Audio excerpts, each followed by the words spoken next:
اینجا محل عبور فرشتگان است. قبل از دیدن این ویدیو ازت میخوام که لطفاً منو سابسکرایب کنی و این ویدیو رو لایک کنی. سلام. قله اینجا نوشته 2733 متر، اونجا نوشته 2714 متر. بین علما اختلاف افتاده ولی خب یکیش درسته. در هر صورت ما میگیم حالا 2700 متر. و اینکه مسیر قله دورفک رو از شاه شهیدان تا اینجا پیاده اومدیم و تونستیم فتحش کنیم. همه رو با آفراد دیدیم.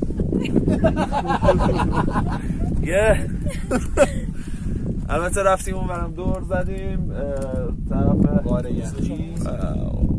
خیلی دریاچه ابرم میزنه نشون بده. کاسه دورفک، دیواره غار دورفک. اومدیم این ور، دیواره رو اون اونم دیواره دورفکه، اون برم مشاهده میکنید. جای مهری و علی هم خالی از بچه‌های گروه. جای دوستانی که عضو گروه بودن و نیومدن بسیار خالیه. اینجا خیلی باصفاست، خیلی عالی بود، عالی. Ja, wir haben es geschafft.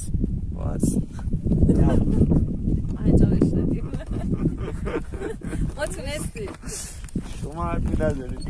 ما هیچ نه حرفی خیلی نداریم. خوش گذشت. جای همه دوستا خالی که نبودن. مثل همیشه. کوتاه بود ولی از شاه شهیدان پیاده خیلی سخته تا اینجا، چون همه با ماشین میان. واقعا 6 ساعت 7 ساعت پیاده روی سخت. لیدر صدا چرا اینجوریه؟ اینجا فشار هوا باعث میشه صدای آدم عوض بشه و دیگه بسته دیگه. خداحافظ. بای بای کن. بای. شما از دور بای بای. شما از دور بای بای. بای بای.